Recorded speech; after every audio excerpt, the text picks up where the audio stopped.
Kinogire. Kinogire.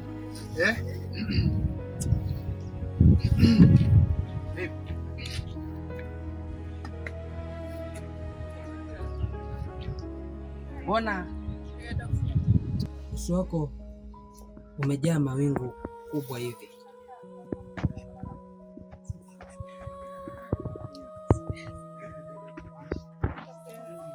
Mimi bwana, nina matatizo makubwa sana.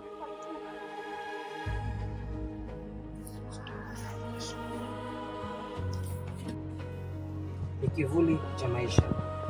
Niambie. Bwana hakimu,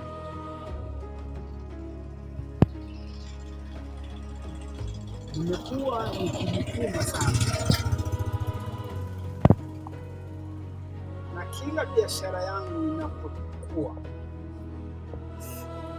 basi hapo ndo watu wanazidi kunisema vibaya sana.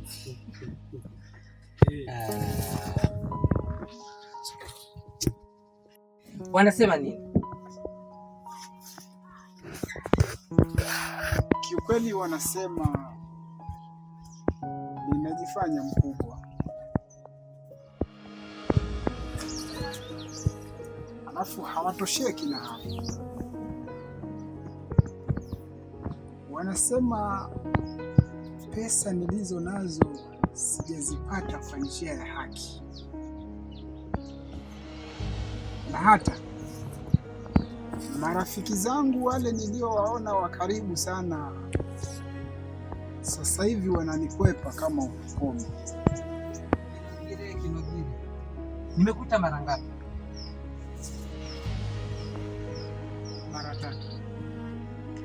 Umewahi kuona tai akigombana na kuku?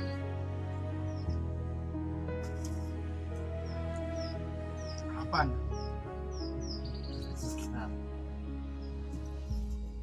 Unajua kwa nini?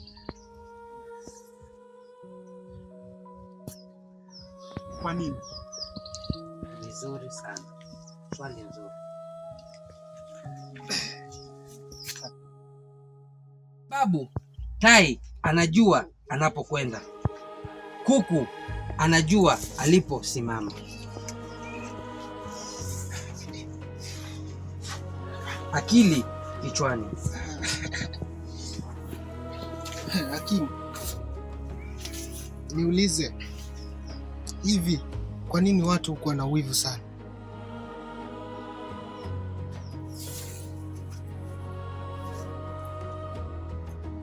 Kijana, kwa sababu wengine hupima mafanikio yao kwa mafanikio ya wenzao. Hapo sijaelewa.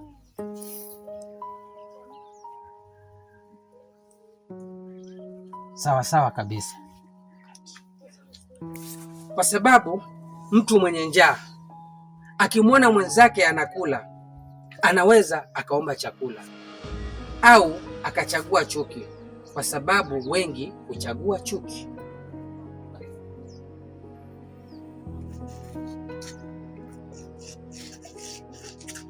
Sasa bwana hakimu, mimi unanishauri nifanye nini? Ukiona wanakuongelea sana, jiulize, umeonekana kutoka mbali kiasi gani?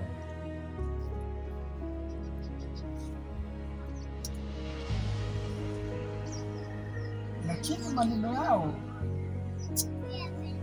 yananiumiza sana.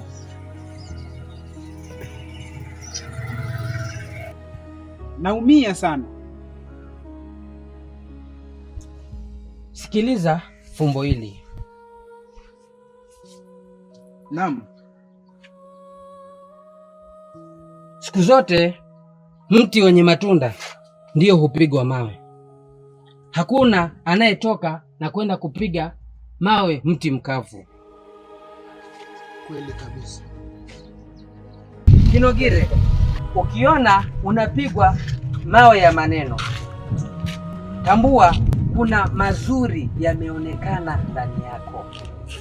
Hivyo basi, wacha kupaparika kama ndege asiye na mti. Bwana hakimu,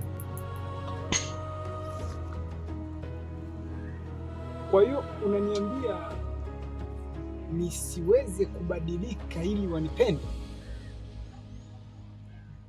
Hapana, sina maana hiyo.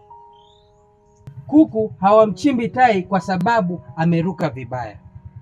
La hasha. Namchukia kwa sababu hawawezi kufika alipo. Bwana hakimu, leo nimejifunza kitu kikubwa sana. Kitu gani? Kiukweli sio kila anayenikosoa ananichukia, lakini pia sio kila anayenichukia anastahili kunizuia kusonga mbele. Hekima imeanza kuota ndani yako. Ukisikia kelele nyingi nyuma yako, usigeuke kila mara.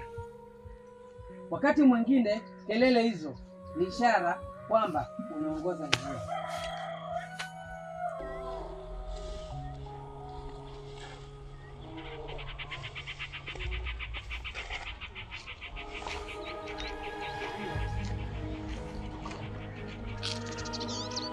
Unajiuliza kutoka wapi?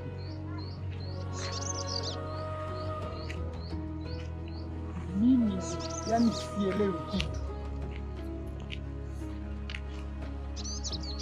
lakini kauli zake zinatija sana.